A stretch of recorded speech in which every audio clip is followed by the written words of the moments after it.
Good morning, good afternoon, good evening. This is Alan Burgos from the hashtag Walk With Lang channel. Welcome and welcome back to our channel.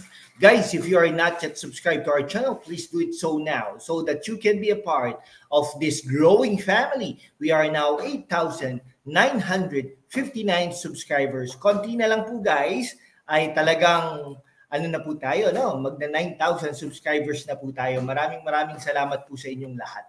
Ang pag-usapan po natin today ay yung dyan sa Manila. Ayan, no? Manila. Ha? Napaka-ironic, no? Manila.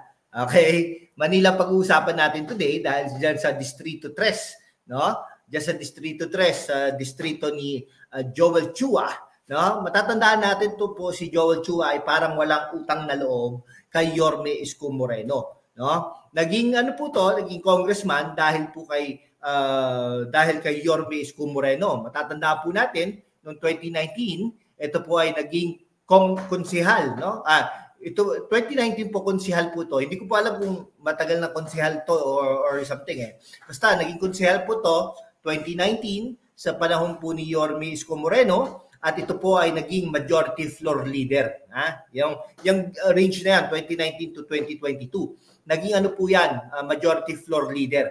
Nung tumakbo po itong Pangulo si Yorme Isko Moreno, ay pinili po nila. No? Hindi naman natin sasabihin na si Yorme Isko lang ang pero pinili po nila na ito ay maging kandidato bilang congressman. No? May napapabalita di umano na kinausap ni Yorme Isko Moreno ang kalaban ni Joel Chua na wag nang tumakbo upang maging sigurado na ang congressman ng 3rd District ay Manila Asenso Manileño yata, parang gano'n.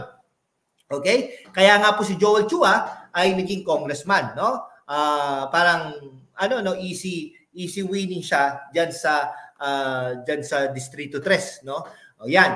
Tapos ngayon, kamakailan lang sinasabi niya na parang na-betray daw sila o walang utang na loob si Yorme Isko Moreno sa kanila. Bakit?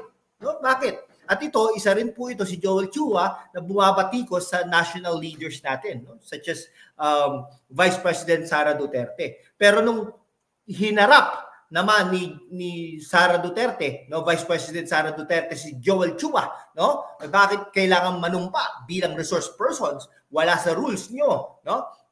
Natameme naman ito si Joel Chua. Okay, akala niya siguro konseho lang. Ito Congress ang pinag-uusapan dito ay parang wala ka namang karapatang maging chairperson dahil hindi mo naman na ipanalo. Hindi mo na Vice President kaharap mo, walang respeto ang iyong komite kay Vice President Sara Duterte, no?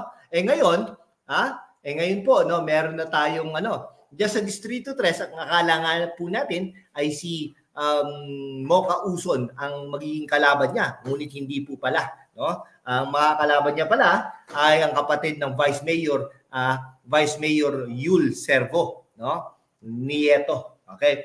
Ang kapatid niya po ay si Apple Nieto Rodriguez. May asawa na po yan. Naging konsehal na 2 beses. Number 1 sa Distrito 3 at ngayon ay magiging congresswoman na kalaban ni Joel Chua. Kaya Joel Chua, bye-bye, matatalo ka na ni Apple Nieto na Rodriguez. Nagpaalam na nga po siya recently yan sa konseho ng Maynila, na mayak-yak pa. Nagpaalam na siya sa kuya niya, no? Ang kuya niya kasi ay isang vice mayor, isang presiding officer ng konseho ng Maynila, at sinasabi niya na parang ayaw ni Vice Mayor Yul Servo, hindi niya gusto, no? Talaga parang sinasaksak siya sa likod ng mga konsehal diyan sa Maynila at ang mayor ng Maynila, no? Pero hindi niya kagustuhan ito, kaya lang dapat nga naman na maging tapat, no, sa loyalty niya kay Mayora Hani Lacuna. Okay? Ngayon, wala na. Tapos ng boxing, no? Panalo na si Apple Nieto Rodriguez. Pero tingnan po natin sa eleksyon. Baka magkamali po tayo. O kaya naman ay hindi tayo magkamali. Ngayon, si Yorme Isko Moreno, sabi niya, yung mga congressman na taga Magallanes ay pabalikin na nila sa Magallanes. Nako, parang si Abante yata yun Hindi natin kuya si Chua. Alam naman natin, ay ito, salita kasi ng salita. Ito si Joel Chua, no? Yung abolition ng MMDA, marami pa no? Talaga namang ito talaga lead panel proving misuse of funds. Wala talaga to. Critic kasi ito no? Talaga syempre, pag critical mo si Vice President Sara Duterte, alam mo na, 'di ba? Alam mo na ang mga bagay-bagay na pwedeng mangyari sa iyo, pwedeng bumagsak ka pag hindi ka nag-critic, no? Pwede ka namang umangat. Katulad ni dating Pangulong Gloria Macapagal-Arroyo, di ba? O pinagtatanggol niya si Vice President Sara Duterte. Alam mo na yan kung ano susunod yan. No, dati, naging no? Senior Deputy Speaker, no? Naging Deputy Speaker. Tapos ngayon, ay Congresswoman na lang. No? Baka mawala nga sa kanya yung mga iba-ibang mga committee membership no. Alam ko wala na siyang chairpersons ng mga committee no, si dating Pangulong Gloria Macapagal-Arroyo. Pero kung papakinggan mo naman talaga napaka talinghaga ng kanyang mga sinasabi no. Balik tayo diyan sa Maynila no. Isa pa sa mga kandidato diyan sa Maynila na konsehal ay si Mocha Uson no, sa hanay ni ni Yorme Isko Moreno no. Yan, inaasahan din natin mananalo yan sa Distrito 3 at siyempre si Apple Nieto Rodriguez ay mananalo din yan. Alam niyo po ba bakit sinasabi natin mananalo? Dahil napakadubi po ng Distrito 3 talaga naman, yung Distrito 3 talagang sumasalamin sa buong Maynila, no? Siguro sa ibang parte hindi madumi, pero diyan napakadumi. Nakikita yan ng mga tao, no? Kung madumi diyan sa Distrito 3, syempre sa iba madumi din, no? Sa Pedro Hill, no? Napakabahain diyan, napakadilim ng mga lugar-lugar diyan. May mga biruin mo yan, kabisera ng Pilipinas, may mga lugar pa rin madidilim, may mga lugar pa rin binabaha, pero natural naman daw yan sabi ng isang kaibigan natin diyan sa Pedro Hill, no? Talaga namang wala talaga, bulok na bulok ang Maynila.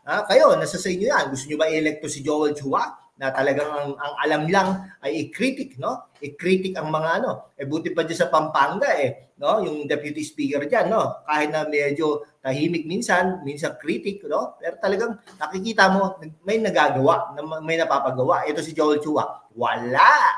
Ewan ko, di ko alam, baka next year, no? Kaya lang next year too late na, no? Dahil mawawala ka na diyan sa Kongreso, no? Ang papalit na sa iyo diyan ay ang kapatid ng Vice Mayor Yul Servo na si Apple Nieto Rodriguez, no? Yari ka diyan. Kala mo ba galit na sa iyo ang taong bayan dahil sa mga ginagawa mo diyan sa Kongreso? Walang kakwenta-kwenta, Mr. Congressman, no? Pero syempre, nasa sayo din naman yan, nasa sayo kung anong gusto mong gawin. Pero tinutulungan ka lang namin upang manatili sana dyan. Kaya lang hindi mo ginawa, kaya galit na sa iyo mga tao at bye-bye. Bye-bye.